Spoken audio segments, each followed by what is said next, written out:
అఘోరి ఈ అఘోరి కథ ఏందో అర్థం కావట్లేదు అసలే. ఈ అఘోరి ఇప్పుడు ఆల్రెడీ ఒక మాజీ భార్య అనంట శ్రీనివాస్, అల్లూరి శ్రీనివాస్, అల్లూరి శ్రీనివాస్ మాజీ భార్య వచ్చింది. ఇప్పుడు ఈయననేమో మాజీ భార్య వచ్చింది, ఈయన ఇంకొక ఆమెకు తాళి కట్టిండు, మళ్ళీ ఏం కోల్తో తాళి కట్టించుకున్నట. ఈయన మళ్ళా కట్టించుకున్నాడు. ఈయన ఈ అంతా ఎక్కడ కథ ఇది నడుస్తున్నది అంటే ఇదేంది ఎఫ్ఐఆర్ ఎప్పటిది, ఏం చేస్తాను తాంత్రిక పూజలు చేస్తానని మోసం చేసినట్టు ఫిర్యాదు. ఎక్కడ ఏరియాలో ఫిర్యాదు అయింది, ఎప్పుడు ఇది 25/2/2025 సాయంత్రం 4:45 ఇది ఎఫ్ఐఆర్ కాపీ. ఊరిని అమ్మ వీళ్ళకు ఈ ఎన్ని లక్షలు, ఇది 10 లక్షలు అని చెప్తారు కానీ 5 లక్షలు అయితే అది డిపాజిట్ చేసినట్టు చూపిస్తాం. 10 లక్షలు ఈ వేషం వేసుకున్నా బొచ్చడి పైసలు వస్తట్టున్నాయిగా. ఓడోడు బెట్టింగ్ యాప్లలో ఆడి ఓడిపోయి నష్టపోయి సూసైడ్ చేసుకుంటారు కానీ కానీ ఒకటి ఇప్పుడు ఈ అఘోరీలు, సాధువులు, నాగ సాధువులు యాక్చువల్గా హిమాలయస్ లో ఉంటుంది. ప్రజలలో దాదాపు తిరిగిన దాఖలాలు తక్కువ.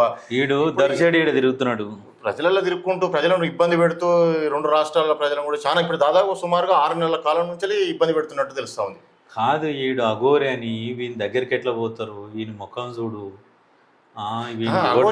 ప్రజలలో తిరిగారు కదా, ఉంటే ప్రజలలో తిరిగారు. వాళ్ళు ఎప్పుడు సాధన మీద ఉంటారు, సాధన చేస్తుంటారు. వాళ్ళ డిఫరెంట్, వాళ్ళ కల్చర్ డిఫరెంట్, వాళ్ళు అక్కడనే ఉంటారు. అవును, వీడికి వస్తాడు జరిసే బరివాతల మాది ఏది శ్మశానాల బుడదల వంటి పొరుతాడు, మళ్ళీ లేస్తాడు అఘోరి కాళీమాత ఓం భీం క్రీం క్రోమ్ క్రోమ్ అంటాడు అంతే. అసలు నిజమైన అఘోరి అయితే కనబడతలేదు, ఎందుకంటే అఘోరి చాస్టలు అయితే అఘోరి చాస్టలు అయితే కనబడతాయి. ఈ హెయిర్ స్టైల్ గురించి కూడా అడిగితేనంట వీళ్ళు అక్కడనే వీళ్ళు సపరేట్ దీనికి ఒక ఉంటారట చేసేటోళ్ళు, వాళ్ళతో చేపించుకుంటారట. ఇది ఈయనకేం మొలిచినాయి కావు ఇది.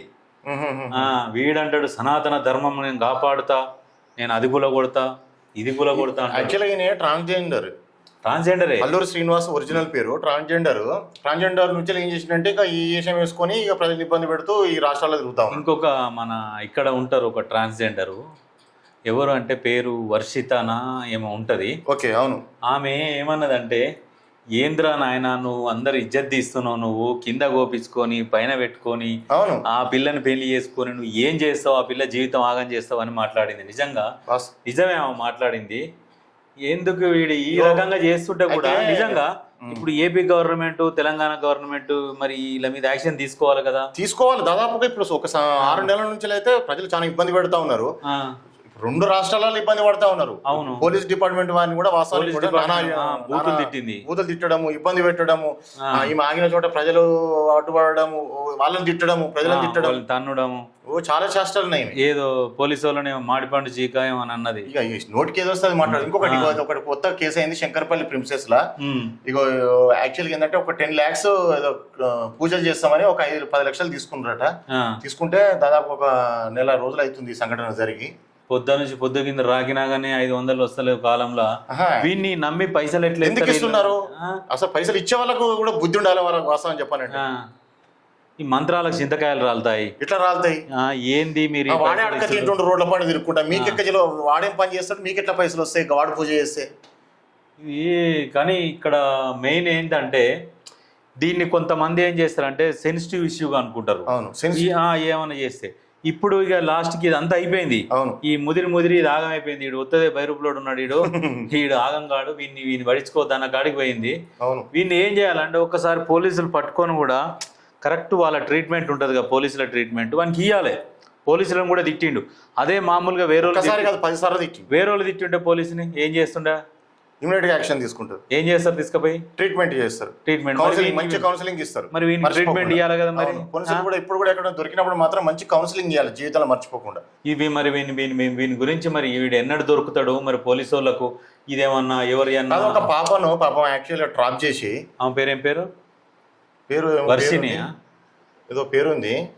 యాక్చువల్గా ఆ పాపను తీసుకొని పెళ్లి చేసుకుంటాను, ఆ పాపను తిప్పుకుంటా ఉన్నాడు. పాపం వాళ్ళ తల్లిదండ్రులు బాధపడతారు. వీనికి మంత్రాలే రావంటారు కదా, ఏం వస్తాయి. మరి వాడు ఆ పాపని ఎట్లా ఏదో ట్రాక్ చేయడము, మాటలు చాలు, మంత్రాలు అవసరం లేదు. ఏదో దాన్ని భాష లేదో వశీకరణ ఏమో చేస్తుంటే ఆ పాప ఒకసారి చెప్తా ఉన్నది, రోజు 3 చుక్కలు వేసి ఏదో మంత్రాలు చదువుతాడు అని చెప్తా ఉంది. అసలు ఆ పాప కూడా కొంచెం మతిస్థితం సరిగా ఉందలేదు. ఫస్ట్ ఏమో నేను ఇష్టపూర్వకంగా పోయినాను, తర్వాత వీళ్ళు పట్టుకొచ్చిన తర్వాత నన్ను ట్రాప్ చేసిరని చెప్పింది. ఈమె ఈ ఎవరు అఘోరి మొదటి భార్య అనంట బయటికి వచ్చింది. బయటికి వస్తే వీడు అఘోరి ఏమంటాడు, ప్రూఫ్స్ ఉన్నాయేమో చూపెట్టు అంటాడు. ఏం ప్రూఫ్స్ మరి ఆ టైంలో ప్రూఫ్స్ సరే వాస్తవానికి ఆ పెళ్ళైన ఫోటోలో ఉంటాయి కదా, చూపిస్తే బాగుండేది, ఇంకా కొంచెం మంచిగా అంటుంది, ఉంటే బాగుండేది. కానీ ఈమెను పెళ్లి చేసుకోవడం ఏంది, తర్వాత వాడు అఘోరిగా మారడం ఏంది, తర్వాత ఇంకో అమ్మాయిని ట్రాప్ చేయడం, అది కూడా ఒకసారి వీడియో చూద్దాం ఒకసారి. నిన్ను పెళ్లి చేసుకున్నా రుజువులు ఎక్కడున్నాయి, కావాలి నాకు అవి.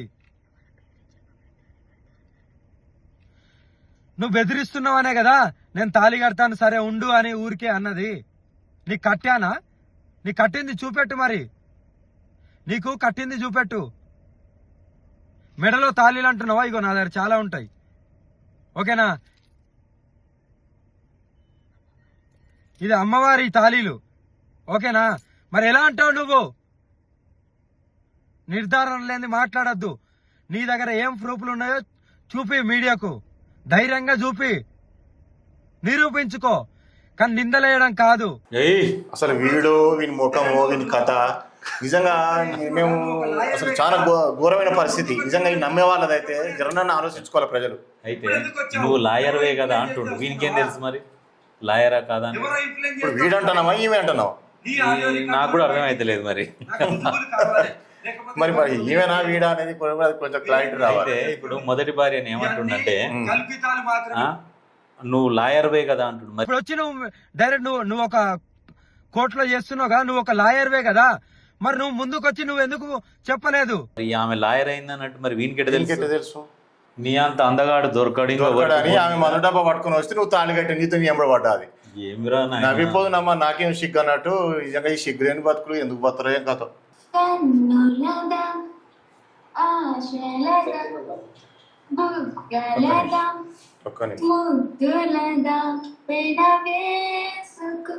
వాస్తవానికి సజ్జన్ ఒక్క నిమిషం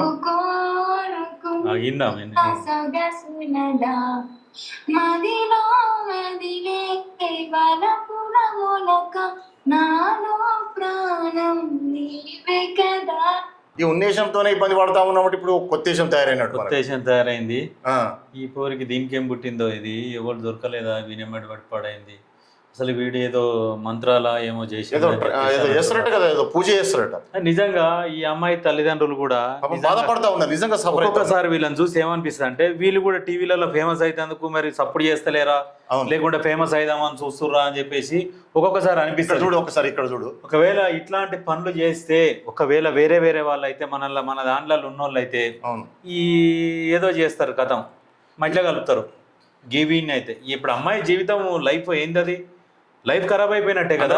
లైఫ్ ఖరాబ్ అయినట్టే. ఇప్పుడు ఎవడు చేసుకుంటాడు, వేరేవాడు వచ్చాడన్నా చేసుకోమంటే చేసుకుంటాడా?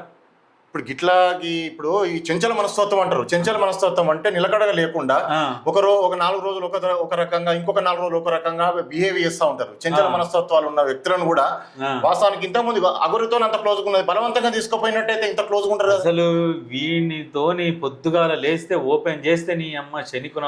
అసలు సోషల్ మీడియాలో కానీ న్యూస్ లో కానీ ఎక్కడ చూసినా ఇంత పెద్ద సిగి వేసుకొని వస్తున్నాడు వీడు.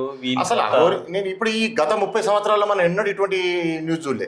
వీన్ని లాస్ట్ కి ఏం చేస్తారో చూడాలి. ఈ కథ ఎన్ని రోజులు తీసుకుపోతారో. యూట్యూబర్లు కూడా చాలా మంది వీని కోసం ఎగబడుతున్నారు, వ్యూయర్షిప్ కోసము పోతురు అని మైక్ ఆన్ దగ్గర పెడుతురు, అన్ని పెడుతురు. వాడిని ఎక్కడెక్కడి నుంచో వేరే వేరే యాంగిల్స్ నుంచి వీడియోలు తీసుకుంటే చేస్తున్నారు. నిజంగా ఇప్పుడు యూట్యూబర్స్ ఎంత ఎంకరేజ్ చేస్తుంటే వాడు అంత రెచ్చిపోతున్నాడు. ఇప్పుడు వాడిని పోనీ అమ్మ వాడిని కుక్కలాగా అన్నట్టుగా తీసేస్తే అందరూ కలిసి వాడిని ఎవడు దేకకుంటే వాడు ఇట్లా చేయడు. ఏమనంటే జై సనాతన అంటాడు. జై సనాతన అంటే వీడు ఒక్కడే సనాతన ధర్మం. ఈ పిచ్చేషాలు లేనే లేవు, ఎక్కడ లేవు. మనం ఎంతమందిని చూసినాం, సాధువులను చూసినాం, నాగ సాధువులను చూసినాం, కానీ అసలు వాళ్ళని చూస్తే 2 చేతులు ఎత్తి మొక్కాలనిపిస్తుంది.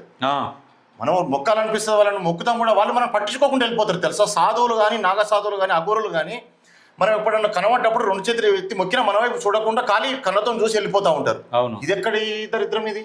ఇది చూస్తావు ఒకసారి. ఇగో ఇగో ఇగో ఏంది ఇది, ఏం దరిద్రం ఇది మనకు.